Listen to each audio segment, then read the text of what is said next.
Hey guys, Jake here with Digital Wildcatters. Want to let you know about some of the big events that we have coming up.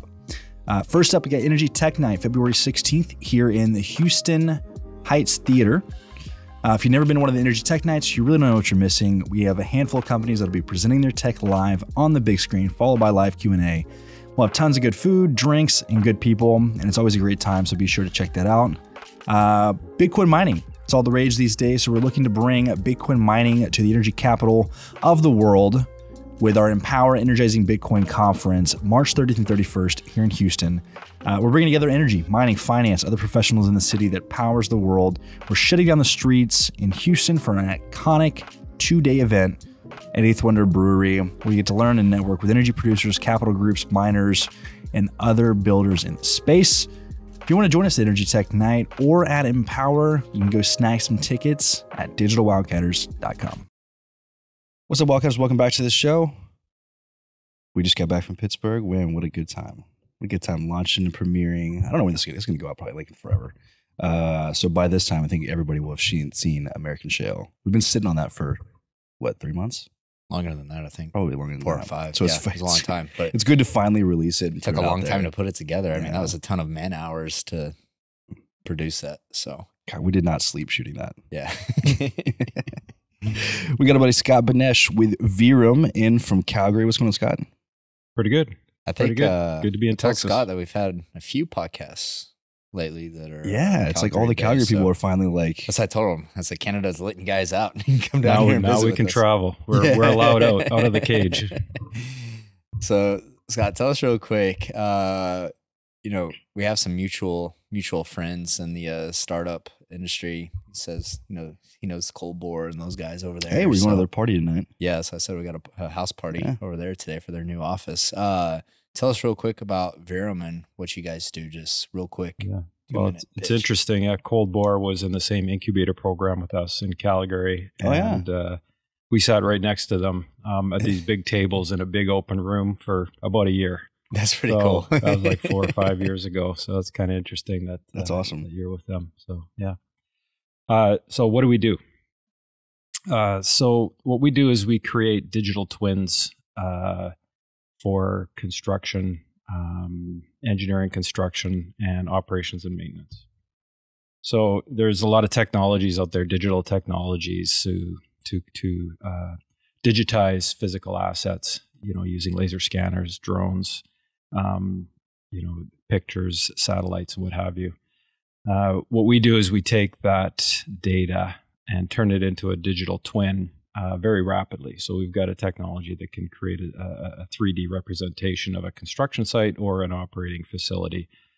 And then we put analytics on top of that. So during a construction project, you'll rapidly digitize a construction site daily with a drone or weekly with a mobile mapper. And we automatically do progress reports and quality reports on that. So the first thing we do is we put it up in the cloud, put it through a web browser. Anybody can actually visit their site, within 24 hours of a data capture. You can really be on site without going to site. And then from that, we automatically tell people if things are built correctly or not. So we can match your design to reality. And so then you can address your quality issues right away. So you really reduce your construction costs, and you reduce your risks. And the other thing we do is we identify what's installed and what's not installed. And then from that, we can do progress reports. So we can, within 48 hours, give a fairly accurate percent complete by commodity from that laser scan and your design documents, mashing them together. So that's where we started as a company, is really doing that through construction, because that's my background. But when we built this digital twin, we built such a lightweight digital twin, we started to connect information to objects in the digital twin. So you could have a digitized pump or a tank or a pipe. Yeah. And it's just a picture until you attach some information. So we created the ability to be able to attach information to the laser scan. You can attach information to CAD drawings and stuff, but you can't really attach it to a sort of a bunch of points that look like something. So what we did is we were able to create a smart BIM model out of a laser scan, or drone data.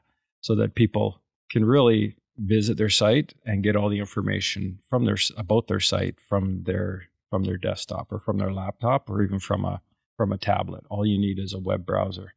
You have all these other data information sources that are in digital format, either drawings or operating data or maintenance, records or what have you. We connect to that and connect it to that 3D object.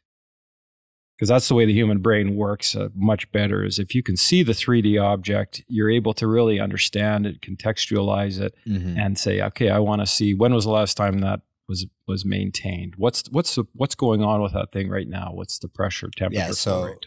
For an example, if we're in upstream oil and gas and we have a tank battery, for instance, you can map this, have a digital twin, but then you can also essentially tag and embed information with that. So if you're like, hey, I have this separator here. When did we install this separator? When was the last time it was cleaned out and maintained? And so you can start actually embedding information within that digital all the twin. Fittings and the piping and where it goes to what. Digital twins, for people to understand, it looks like a video game. It's just like it's a 3D rendering of each one of these sites, and you can kind of zoom in and zoom out and kind of go through these sites. And so, yeah, it's like really, it's really cool to kind of see. I've seen a couple of these. I haven't necessarily seen y'all's, but for you guys, it's not. So you started on the construction side, but now it's more so like the technical manuals, maybe on the maintenance as well as the analytics. Correct. Yeah. So I just want to be clear. We don't replace those information sources. That information, there's really good companies that manage that information, do version control, that kind of thing. We connect it to the 3D world, so it's easy to access, and we aggregate it, so they all can become correlated, and a lot of people will use it as sort of a quality to make sure that that things will come together. So yeah. You said that you guys were in Startup Calgary. Sounds like an incubator of sorts. What year was that? I think that was 2016. Okay, 17, 2016. So 17, 18. Yeah. They're essentially, coming 4 or 5 years into the company that you've been working on it. Yeah. What's your background before Verum? What did you do? Yeah, so I spent 28 years as a project manager, construction manager, engineering manager, building oil and gas facilities, mining facilities, petrochemical facilities. So I spent a lot of time, in the project world, and I really, really felt the pain of projects going over schedule, over budget.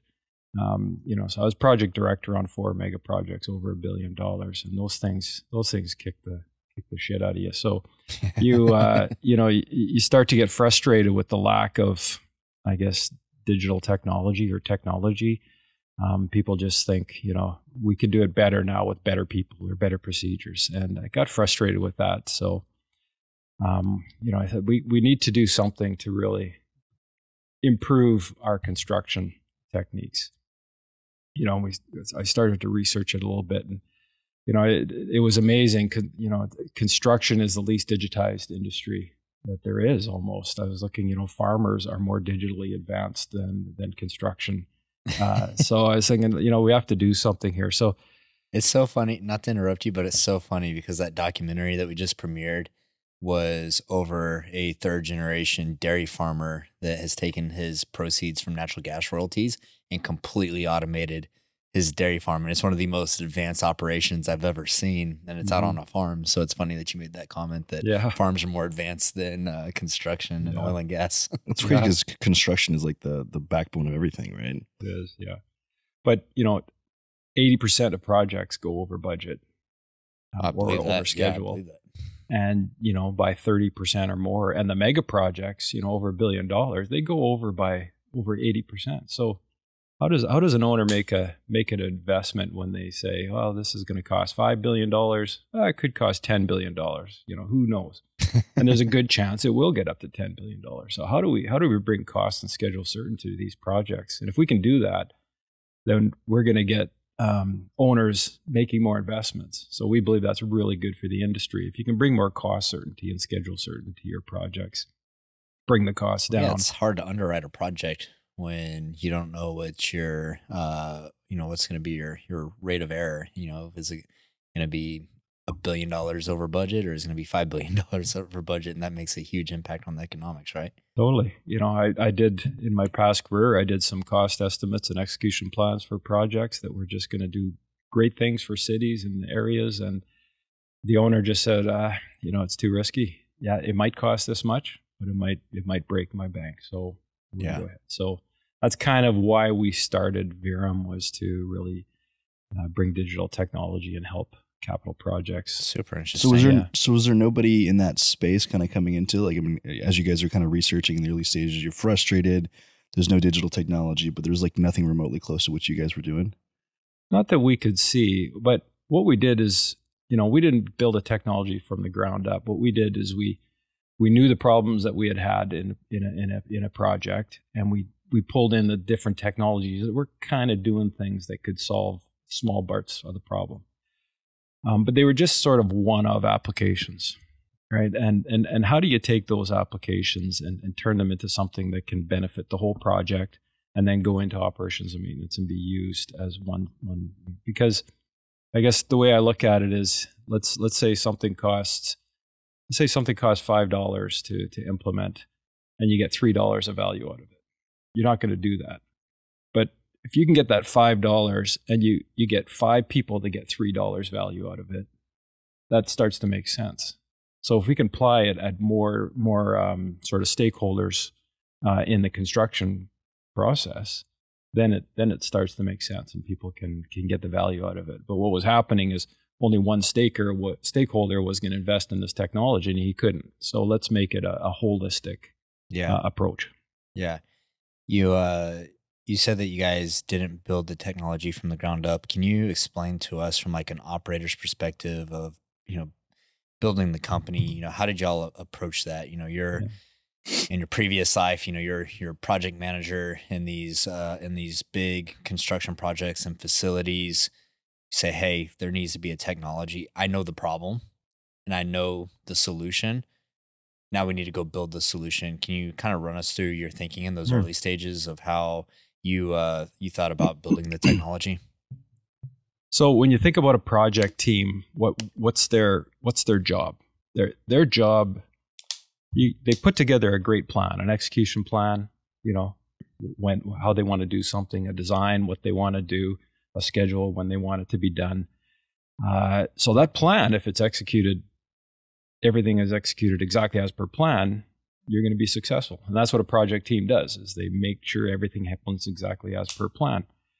But when you have say 1,000 people or 2,000 people on a site, and you have a 500 people engineering team, humans are humans. You have errors. You're going to have issues. And those issues is death by 1,000 cuts. And at the end of the day, sometimes you don't know what went wrong, but you're way over budget. It's just because people were making errors and quickly fixing them. So what we said is, okay, if we can verify that everything's going per plan as the project goes continually and rapidly, then we can help this project team make sure that that you don't have this knock-on effect of errors.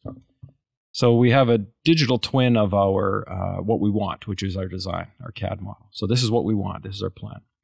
If we can make a digital twin of what we have, like I said, if you can laser scan and digitize what you have, and then you digitally match those together and let the computer tell you where you're on plan or off plan, just like that, then people know right away if something's wrong, they can fix it before you have this compound effect. So that was the genesis of it. And we thought, okay, well, we can do this. And the digitization technology has just been going so fast. The cost of that has come down about 90% since when we started. Oh, that's crazy. The iPhone 12 has a laser scanner on it right now. So it just shows you, it has a LiDAR scanner on it. It just shows you where it's going. I use my iPhone to measure things all the time. Like I was measuring for a desk at my house, and you start with one point and then you scan over to the other point on your phone, and it'll measure for you. Yeah, you could actually digitize this chair and create a digital twin of this chair with your phone. Yeah. Now. Yeah, augmented reality is a huge, Yeah. huge thing. Like you can like just take a digital twin of that chair and then say, hey, I want to see what it looks like in this other room and put it in there. Yeah. And isn't it wild that you can do that on your iPhone? Yeah. That's Like, I pretty mean, cool. just think about technology, even, when y'all started 4 or 5 years back and you look and you're like, can you imagine that shit existing just a few years later? Well, that was our main barrier. We started 7.5 years ago is where, I quit my job and started this. And you just had these expensive terrestrial laser scanners that you needed to get a survey company out. So that's one of the reasons it took a while to get going. Now you can buy a handheld laser scanner and you and I can walk around and digitize a construction site or an operating plant in minutes to 1 centimeter accuracy. So that was very fortuitous for us that actually happened, and now people can digitize their facility in less than a day. That's big crazy. Facility. That's crazy. So do you just walk through with something, or do you have like a Roomba with a LiDAR scanner, or how does that work? Tell us about like the process. Like say that I've got oil and gas facility, the refinery or whatever it may be. Is Verum just the software, the actual, the digital piece, or are you guys actually saying, hey, we'll bring out, the hardware as well and actually scan it for you? Can you explain like how the process works? Yeah, for sure. So, that's your question about what it looks like, but yeah, we don't do the data capture. We used to, and that market is full. There's lots of people investing lots of money into that. Mm-hmm. And there's lots of companies around, like anywhere in the world, you can find a local company that will have these scanners around. So we don't want to get into that. Yeah. And we're totally agnostic. We will accept any kind of data that comes from the data capture. So the data captures become commoditized, lots of services that'll come out there and do that for you. So you guys are agnostic, will work with anyone. Or like the very exciting technology for us is mobile mapping, which is a laser scanner that you just hold in your hand. It's like it's like the size of a football, and you walk around and you just have a handle. You walk around and it captures it, and you don't need to be a surveyor. You just watch a training video for half an hour, and then you go and do it. So is that like is that like 360 capture as you're walking around? It's so it laser scans and it takes 360 photos at the same time. Oh, super cool. Okay. So you're not really having to point anywhere. You're just kind of just walking. You're walking around. You're just kind of like throwing laser Google streetcar, just driving around, capturing everything around you. Yeah. And it's I think it originally comes from autonomous vehicles technology. That's why they developed these things. But, make perfect sense. Yeah. So, our clients will either hire a local company or they will buy one of these units themselves. So they're affordable. To get the accuracy we need, the cost of a unit is $20,000 to $80,000.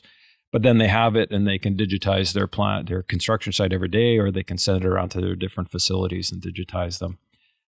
So that creates this digital twin of what they have. We've developed a really good pipeline where it makes it easy for them to pull it up.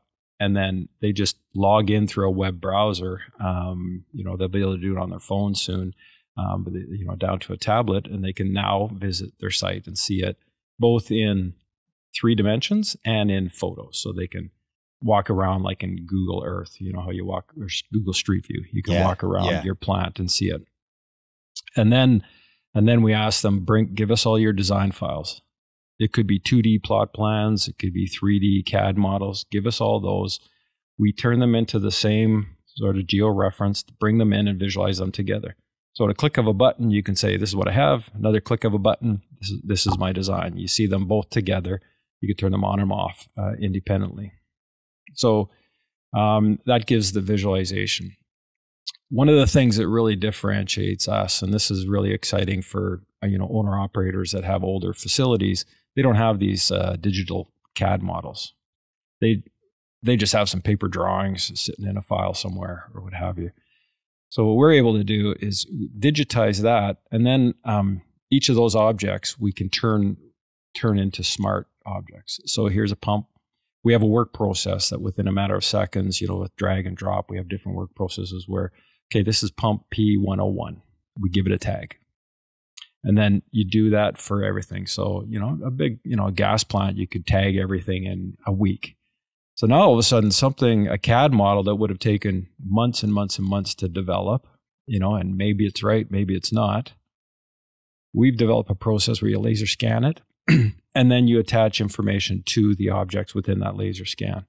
Because really all you want a CAD model for is to show you the dimensions of something, which a laser scan does, and does even better than a CAD model. And so you can attach information to things, which you can do in a CAD model, but now we can do it in this. So now we've created this smart BIM model out of an existing old asset. And a lot of these old assets will have, older owner or operators or maintenance planners, what have you, that have a lot of stuff in their head that when they're gone, you're going to be in a bit of trouble. So yeah, we've made the interface so easy for them that you get the stuff out of their head and you put it into our system, and then it gets so that future people can get access to it. So now you can have your maintenance planners working on this, where you can draw objects and say, I need scaffolding here. And so a lot of our clients are creating digital twins of their older facilities, moving people off a site, which is always good. You want less people on site, and then being able to do their maintenance planning, their operations monitoring. So our clients really like that, these old facilities that they didn't know what they had, they can now digitize and have it. And you may have some critical drawings like P&IDs or stuff that you need to know are right, actual insurance and legal requirements. So we develop a process where here's a schematic of my plant, and here's the reality of my plant. Let's start to create these integrations. And now we can verify that this schematic is correct. Mm-hmm. And you can actually toggle between, the point cloud and the schematic back and forth. And the clients are really liking that. So now they have much better context of what their facility is than just a schematic that you're assuming is correct. Something that's really wild to me listening to you talk, I'm about to throw a free idea out here. So either Verum takes this idea and runs with it, or someone listening takes this be a new segment, the free ideas segment.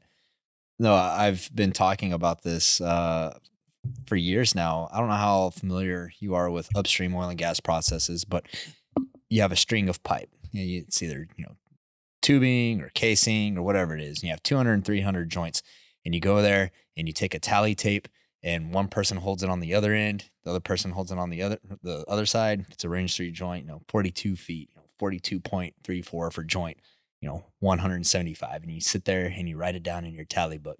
So then you have 300 joints. You go over to your office, your trailer, and you start inputting in all that information. One, you know how many times I've got fucked up pipe tallies? Almost every single time, some hand is out there and gives me a messed up pipe tally. And so then you go to run and you have discrepancies in your numbers. And I've always said for the past few years is, why does something not exist where boom, lasers the pipe, automatically takes the tally, enters it into an app and says, okay, joint 270 is 31.2 feet. No one's done that. You just need the length. You don't need the ID. No, you just need the length. All the pipes. Yeah, so why can't you do it on your phone if you've got LiDAR? Yeah, it's all. Yeah, you could literally probably. I don't know if your iPhone can reach that far. You mean the flange joints? No. These are like if you're running casing downhole in the well, just the pipe.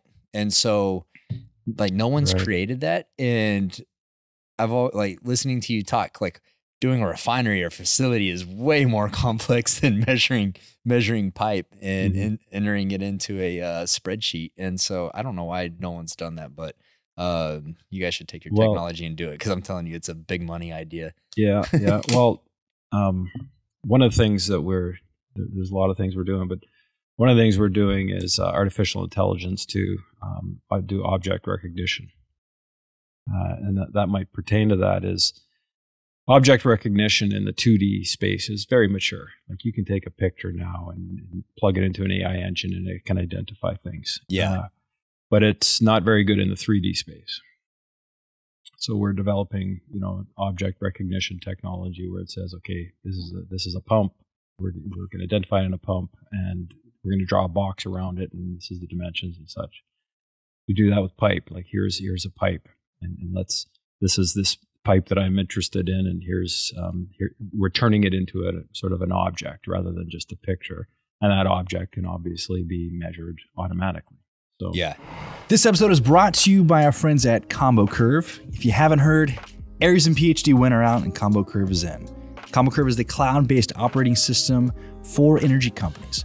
The single integrated platform helps your engineering teams become more agile, precise, and efficient than ever before.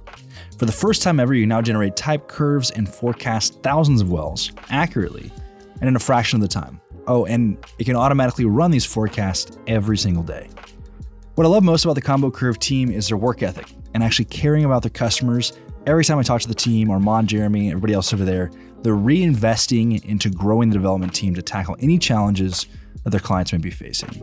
But don't take my word for it. Go over to combocurve.com, read the dozens of testimonials on their website from clients like ARM Energy, Laredo Petroleum, Rock and W Minerals, and many more. Request a demo, and these guys will get you taken care of.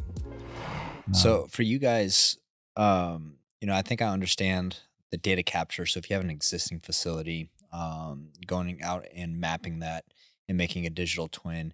Now, when you're building a new facility, is the process still you design the facility with the CAD drawings, and then from the CAD drawings, you generate a digital twin from that? Is that correct? that's correct. Okay, cool. Yeah. So yeah, we don't replace that engineering, but we do supplement it, meaning an engineering company doesn't need to go to site anymore. They can just visit the digital twin when they're doing a modification to an existing, for example, or a tie-in. Yeah. So yeah, we don't replace that, but what we do is we bring it in, and then when they're done, they almost never build it exactly as per the design, right? And you never go back and as-build these CAD models. So we just laser scan it, bring it together, and now the laser scan becomes your as-built. Yeah. So that's really what we do. And now in future modifications, they just go into our system. They can do all their measurements within our system. They don't need to go to site with a tape measure.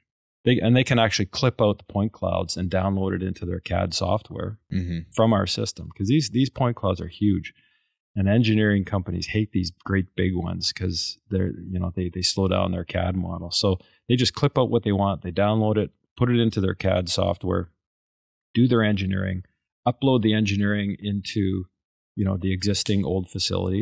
So now everybody can see the new proposed design and how it correlates with reality. And it really speeds up that engineering process. So how do you think about, I'm sure you spend time thinking about this with virtual reality and augmented reality, because it's one thing I bring up a digital twin up here on the TV, and we can go through it, but I also think that the idea of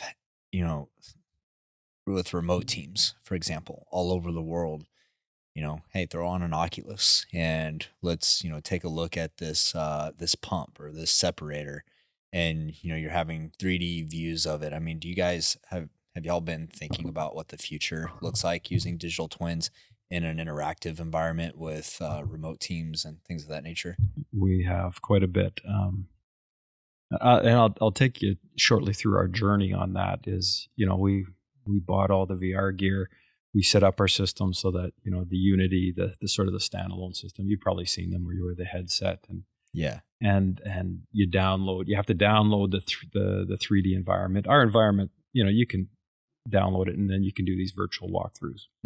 And you could have someone on the other side of the world join into the same session, and you can see each other like an avatar and walk around and talk. Super cool. Yeah. I mean, everyone's talking about the metaverse. I mean, this is super cool application in the metaverse because it makes sense from a practical standpoint and has utility.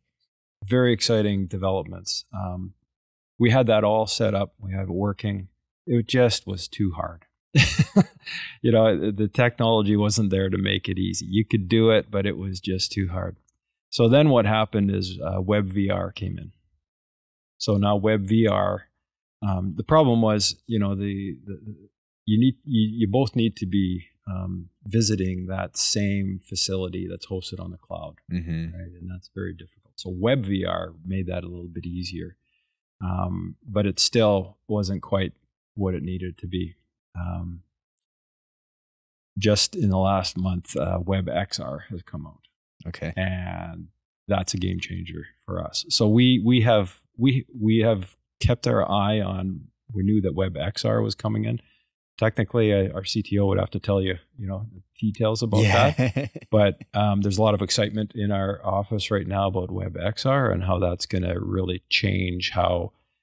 So what it is now is basically you have your computer in front of you. You're going through the digital twin. Now you just put goggles on. You don't need all the towers and stuff. Yeah. And you can see it in 3D and walk around just like you would on your keyboard. So it's just a matter of plugging in your goggles and going.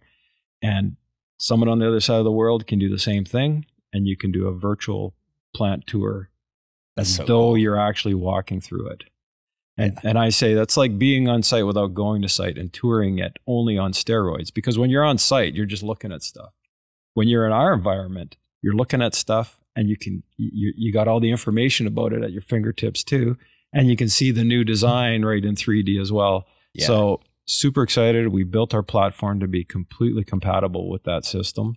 So it's just another way of doing the user interface with the 3D environment. I mean, that's really exciting to think about. I mean, just think about the efficiency gain there, instead of having to fly across the world to visit a site facility, or the ability to add in new parts without actually doing it, and seeing how it fits in, and being able to draw down information. You go walk around an offshore rig and you can see these pumps and everything, but you can't see, hey, what model of pump is that? What output does it have? But in a virtual environment, you can just click, pulls it up. Yeah, we've talked about how powerful just like in-person interaction is for collaboration for teams, but being able to put this on and collaborate in this virtual environment that is literally looks real. Yeah. And completely changes the game. It's been really good with CAD models, but it hasn't been that good with point clouds. And point clouds is the real thing. Like you feel like you're there because it really, everything is as it actually is. So you can imagine, you do a laser scan of your facility and you have your safety guy walk through. He can identify hazards that he wouldn't be able to do unless he actually went there. Yeah. Just any reason you would have to travel to site and be on site, we can pretty much replicate that, and you can get experts from anywhere in the world to come in and help you out. Yeah. Yeah. That's probably like the most exciting part to me. I mean, the term digital twin, it's really been a buzzword, the last 5 years or so. Everyone talks about digital twins, but it's like, what does it really mean? What's the value proposition of it? And, I think the value proposition, even without the virtual reality, element, the proposition is still strong. But now when you start saying, oh, now we can actually connect people around the world inside the digital twin, that's when things get really exciting to me. Yeah. It was I personally we were really spending a lot of money and effort into virtual reality. And we decided to drop the development part and just make sure that our system would be compatible with what was being developed. And I wasn't happy at the time that we were doing that, because I was super excited about VR. Now I am, because I can see the logic in that, right? And make sure you focus to what you do best. Let's unpack that a little bit, because that's an important, from operating a company, that's a pretty important lesson, right? You start spending a lot of money, time, resources on building the technology internally, and maybe you're a little bit too early to the idea or whatever it may be, and spinning your wheels a bit. But then understanding, hey, if we really focus on our core product and what our core value proposition is, but build the platform to be open and agnostic to these other technology providers, that allows you to scale a little bit faster, and maybe even be a better solution for y'all's clients. Is that kind of the realization that you ended up having? Yeah, a biggest lesson when we were at a startup phase was, one, stop chasing shiny objects all the time, and just, which is hard, right? Yeah, that's really hard when you think, oh, what if we did that? What if we did that? You have to really, and I'd like to say, at Verum, we've always stuck to the vision, what we wanted to solve, what we are solving, and what parts of the puzzle has evolved a bit. But yeah, you've got to stay focused on what you're doing and watch what's going on around you and the complementing technologies and see how they're coming along and decide what you're going to do and not going to do. We were into everything. We were into robots. Like we had a robot and a laser scanner. And we said, we're just going to deploy robots on these sites and let the robots walk around. And yeah, you go get yourself one of the Boston Dynamic dogs and put a, and it sounds really cool. I would be doing that too. Totally. And then you think, oh, we spent how many hundreds of thousands of dollars to replace just a guy that can walk around with the thing half an hour once a week. Like it's cool. The cool factors at 10, the realistic, economic factors probably at 2. ROI just isn't there. Yeah, for sure. So, and we were into asset tracking, like we actually RFIDs on components. We were into that for a while because one of the things we can do in our system as well is read IoT devices from the field. If you have a system tracking people where you can see people on a system, we don't replace that, but we visualize it in our system. So now you can see where the people are within our system. So anything that is digital or that can be tracked can be seen in here. If you have asset tracking like GPS or RFID tags on components, you want to know where they are, we can read that into our system, and you can say, geez, I can't find this valve. If you've used these, I can't remember the name of the company, Jovix, I think it was. If you use some of these asset tracking programs, we visualize it in our system too. So, you guys really see yourselves as being kind of the hub, an aggregator of these different digital twins. Yeah. So lots of good digital twins out there. Digital twin is just how do you digitally replicate reality and use it and apply it. So there's lots of good digital twins out there. What we saw is they're all over the place, and people have to go to different systems, and you may need a big laptop, a big desktop, and special software. What we've been able to do is be able to read those systems and correlate them together. So yeah, we look at ourselves as an aggregator, and an aggregator in the sense of the 3D world that people are used to being in. Yeah. Right. And it's just much more intuitive to access it through that 3D world. And these old crusty operators love it because, I got to go to this program. Well, I can just fly through here and click on the pump like I would walk through the facility. That's a good point. Big believer in that. I think that the way that y'all think about it is right, that there's a massive opportunity to be the hub and to be agnostic to different technologies and data collection. Because essentially what an operator of a facility is going to want is that they're going to want one place that they can go to, right? And have access to everything. And so if you guys are able to take these other technologies and then digitize it and visualize it into your platform, people want an operating system, right? And it sounds like that's what you guys are going to provide in the digital twin space. 99% of the time when our clients say, oh, well, we already use this system, as they're your competitor, they no, we're not replacing them. We're just sitting on top of them, connecting them all together. After a bit of a discussion, we realize we're not competitors, we're complementary. Yeah, that's a good place for you to be. Like, hey, no, we're not trying to displace anyone. We're trying to work with everyone and connect everything. Yeah, and our software team that's on the top of their mind all the time is data agnostic. We have to be able to read everything that's out there. Yeah, we're compatible with every CAD operating software, every design software that's out there, every data capture software. Which is hard. I'm sure there's a lot of them, right? So it's hard building software, I'm sure, to be able to take all of that in. Yeah. So it's definitely not a trivial task. Where are you guys seeing the most movement? I'm assuming probably on the downstream side, but outside of that, where are you guys seeing the most movement in oil and gas? You mean as far as industry? Mm-hmm.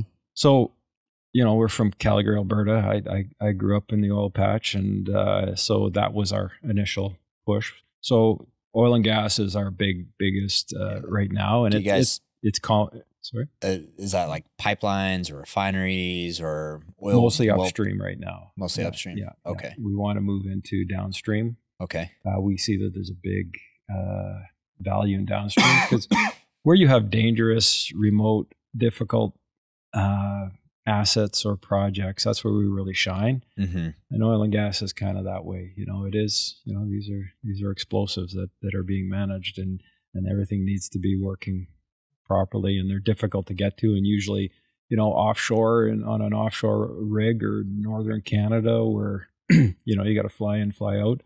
So that's really where the low hanging fruit is. Mm-hmm. So that makes sense. We're moving along nicely in that. Midstream is now coming on along because some of these pipeline companies have 500 or 1,000 pump stations or compressor stations all over the place. If we can create a map view with all of them, and they can visit every single one of them, and see them. And now because you can digitize them, so that's another big growth area. And then downstream, obviously with the refineries being very complex, we're moving into that area. Yeah. But we definitely don't want to be all in oil and gas. So we're focusing getting into the green energy areas, as well as mining. Mining is a big one. Probably 30% of our clients are mining clients. Yeah. I imagine you have a huge opportunity in defense. Like, think about this: if you were able to have these scanners on the front of Humvees, riding around Afghanistan back in the day, and you're able to map that out, and every single day you're able to update that and see the changes. Like, think about how powerful that is from like a love it, command and control perspective. I got a question in terms of data that you guys could take and visualize. And I don't know if y'all have thought about this or not, but we've had a lot of podcasts lately and a lot of conversations on methane mitigation and detection on assets and continuous monitoring. And so, if you take a upstream tank battery on a well site, companies are now being able to start deploying sensors and detecting, hey, not only is there methane emissions present, but it's blowing this direction. And so if someone had an upstream asset mapped out, would they be able to take in methane data and also visualize that on y'all's platform, to show that, hey, it moves from, the north to the south side of the pad. Have you guys thought about that at all? Yeah, interesting. We have had quite a bit of pull on that. Mainly, up in Canada, we've got these new regulations for greenhouse gases, and if what you've just described is available in a digital format on a program, we can definitely visualize it. Mm-hmm. Absolutely, we can bring it in so you can see it in the 3D context. The specific use case that we're deploying is there's regulations where these companies need to start reporting their methane emission sources, and where can methane be released into the atmosphere, and that's really a dictate of the equipment that you have out there. Not every, but most pieces of equipment says, well, we can leak this much, but most of these clients don't know what they have out there, and they don't know how to report it, and they don't know how to track it. So when we create a digital twin of these remote pump stations and batteries and such, we map out all these emission sources for them. So in a 3D environment, we map it out, and then we can pull out the reports. So, the biggest challenge they have is knowing what they have that can emit methane. So we can map that all out for them so that they can report it to the government. So that's one of the things that we are doing, actively doing. Yeah, I'm sure that's going to be a growing trend for you guys as well, because I see it on our end that a lot of people are talking about it, and it's definitely becoming a thing. So, hey, if someone's listening to this show and they're a production engineer or midstream engineer and they're interested in digitizing their assets, where can they find you guys? What's your website? Are you on LinkedIn, etc.? Yeah, all the above. Verum.com. Verum.com. Veerum. All right, so 2 E's. 2 E's. Got a backwards. We got a 3. Yeah. I like that. Yep. So you want the story about the name? Yeah. So, what's it mean? Yeah. So quickly, the name is, so we tout ourselves as the model of truth. So we really bring truth to what's going on. Verum in Latin is truth. It's part of truth, so with one E, Verum. But that was taken constantly by, we couldn't get that. Every good name. Every good name. So let's put a second E in there. Okay, Verum. There we go. And then let's make the first E the digital twin of the second E. So I love it. That's pretty cool. I love it. That's creative. You'll see our logo is just the 2 backwards E's. That's pretty cool. Yeah. I like the creativity there. Yeah. Every good name is taken on the internet. All the domains are taken, and so you got to get creative with it. But yeah, so guys, if you want to check out Verum, we'll leave a link in the show notes, or just go check them out at Verum. Is it .com? Yep. Okay. Verum.com. And if you haven't already, check out our documentary that we just it's on the website, YouTube. American Shell. Yeah, it's on the website. It's on YouTube. It's on YouTube. Let us know what you think. Yeah, put a lot of work into that. So if you don't mind sharing that with people and checking that out, and also if you haven't signed up for a newsletter, BDE, go on digitalwildcatters.com. It's on the homepage. You can sign up for it. Get the week's energy news delivered straight to your inbox. Catch you guys on the next episode.